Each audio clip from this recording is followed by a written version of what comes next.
안녕하세요. 미국 FDA 자문위원회가 중국에서 개발한 항암제에 대한 승인 요청을 거부했습니다. 중국에서 개발한 건 NO라는 건데요. 그 이유가 뭘까요? 미국 FDA 자문위원회는 중국에서 진행된 임상시험의 정확성에 의문을 제기했습니다. 미국과 중국은 사이가 좋진 않죠. 그래서 FDA 자문위는 혹시 중국이라서 다짜고짜 NO라고 한 건가? 아닙니다. 임상시험을 검토하긴 했습니다. 그리고 투표를 했는데 압도적으로 반대가 많았다고 합니다. 왜 반대가 많았을까? FDA 전문가들이 말하길 중국 임상시험은 방법론적으로 문제가 있었다고 합니다. 구체적으로는 임상 대상자들의 구성, 임상 목표 설정 등 여러 가지 문제가 있었다고 하죠. 예를 들어 미국은 최근 신약 개발을 할 때 임상시험에 다양한 인종을 참여시키는데요. 중국은 중국인만을 대상으로 임상시험을 진행합니다. 중국인만을 위한 신약을 개발했는데 어떻게 미국에서 허가를 내줄 수 있느냐는 겁니다. 인종이 다르면 약의 효과도 달라질 테니까 말이죠.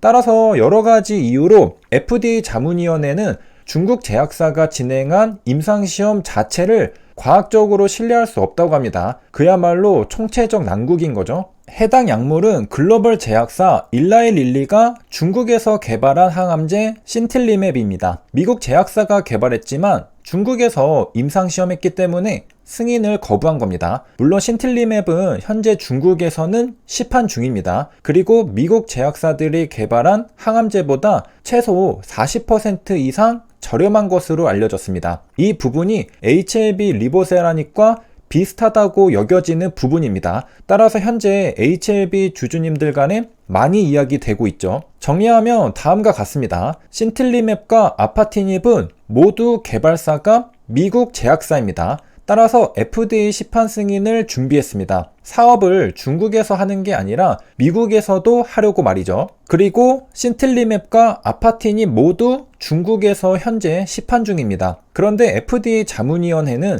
신틸리맵을 반대했습니다. 그러나 아직 아파티닙은 모릅니다. 일단 NDA를 제출해야 FDA 자문위가 심사를 하든 말든 하죠. 따라서 아직 아파티닙의 미래는 모르는 상황인데 이번에 비슷하다고 여겨지는 신틸리맵이 FDA 자문위에서 반대가 나왔기 때문에 혹시 아파티닙도 그러는 거 아니냐는 우려가 생긴 것이죠. 비슷한 점이 많다면 우려하는 것은 정당하고 합리적입니다. 하지만 다른 점도 있다면 왜 다른지 정확히 이해하는 것도 중요합니다. 2022년 2월 10일 FDA 자문위원회에 신틸리맵 문서가 공개됩니다. 문서 안을 자세히 들여다보면 어떤 점들이 리보세라닉 임상시험과 다른지 알 수 있겠죠. 백그라운드 인트로덕션은 전부 생략하고 곧장 문제의 핵심으로 들어가 보겠습니다. 스터디 디자인을 들여다보면 우리가 아까 뉴스 기사에서 살펴본 문제가 바로 첫 줄에 등장합니다. 중국에서만 베타적으로 실시된 임상시험이라는 것이죠. 이게 첫 번째 걸림돌입니다. 중국에서만 진행된 임상시험이라는 것이죠. 미국에서 진행하지도 않은 임상시험으로 미국 FDA로부터 승인받으려고 한다? 이에 대하여 FDA 자문위원회는 NO라고 반대한 겁니다. 그렇다면 리보세라닉 임상시험은 어떤가? 리보세라닉 임상시험의 이름은 엔젤 스터디인데요. 벌써부터 백그라운드에 소개하길 글로벌 임상 3상이라고 소개합니다. 중국에서만 진행된 임상시험을 글로벌 임상시험이라고 소개하진 않겠죠? 글로벌은 전 세계라는 뜻입니다. 전 세계 임상시험이라는 것이죠. 스터디 로케이션만 해도 95입니다. 세부적으로 들여다보면 어디에서 임상시험이 진행되었는지 살펴볼 수 있겠죠. 저기에 미국만 있어도 일단 게임 끝입니다. 왜? 미국 항암제 시장이 가장 크고 FDA 허가를 받는다는 건 미국 시장에서 허가를 받는다는 뜻이기 때문이죠. 신틸리맵이 미국 FDA 자문위원회에서 거부당한 건 본질적으로 미국인에 대한 임상학적인 데이터가 없었기 때문입니다. 중국인을 대상으로 한 임상시험을 미국인에게 적용할 수는 없다는 것이죠. 95개의 로케이션을 열어보았습니다. United States, 미국이 있죠. 그 외에도 스크롤을 밑으로 내려보면 France, Germany, Italy, Japan, Korea 등 유럽을 포함한 전 세계 국가들이 전부 포함되어 있습니다. 다른 국가들은 확인할 것도 없이 미국 하나만 확인해도 됩니다. 여기에서 확실히 다른 점을 파악할 수 있습니다.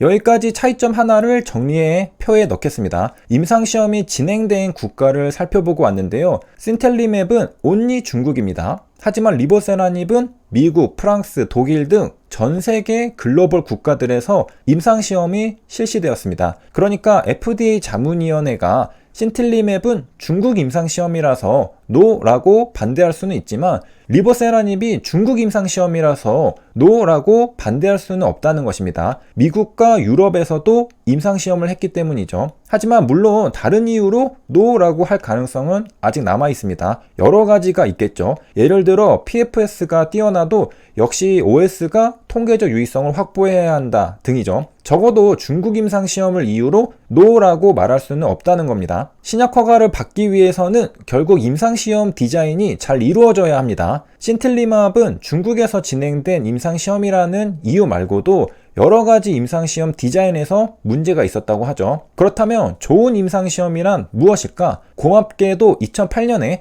마이크로소프트는 신뢰할 수 있는 컨트롤드 엑스페리먼트를 실행하는 방법에 대한 노하우를 공유해 주었습니다. trustworthy는 신뢰할 수 있다는 뜻입니다. 신뢰할 만한 방법을 공유하겠다는 것이죠. 아니 갑자기 왜 글로벌 IT 기업이냐? 신약 개발 회사와 IT 기업은 다른 업종이죠. 하지만 둘 다 실험을 합니다. 신약 개발 회사는 더 좋은 약을 찾기 위해서고 IT 기업은 더 좋은 웹페이지 구성을 찾기 위해서입니다. 본질은 똑같습니다. 이름만 다를 뿐이죠. 신약 개발 회사는 이러한 실험을 임상 시험이라고 부르고요. IT 기업은 A/B 테스팅이라고 부릅니다. 솔직히 임상 시험보다 A/B 테스팅이 직관적으로 더 이해하기 쉽습니다. 실용적인 단어죠.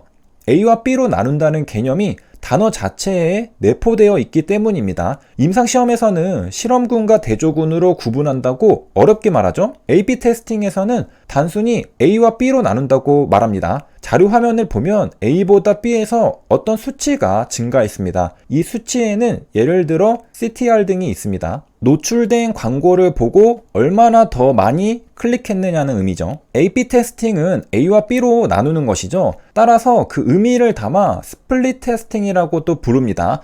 나눠서 진행하는 테스트라는 것이죠. 그리고 버킷 테스팅이라고도 합니다. 왜 버킷이냐? 버킷은 컨테이너입니다. 무언가를 담는 통이죠.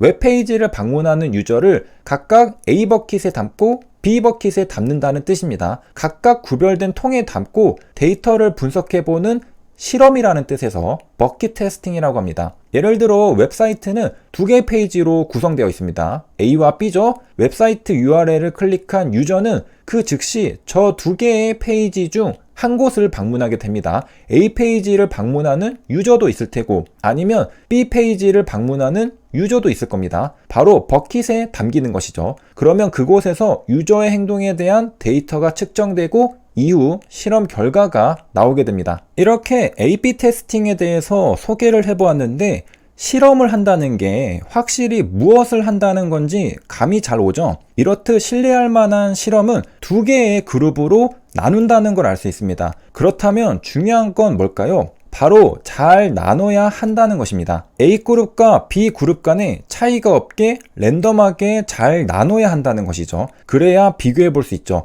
임상시험도 A/B 테스팅도 신뢰할 만한 실험을 하려면 실험군과 대조군을 똑같이 구성하는 것이 중요합니다. 이것이 공통점입니다. 세 줄 요약입니다. 일라이 릴리의 신틸리맙이 FDA 자문위로부터 승인 요청을 거절당했습니다. 신틸리맙은 중국의 임상시험이고 리보세라닙은 글로벌 임상시험입니다. 여기까지 시청해주셔서 감사합니다.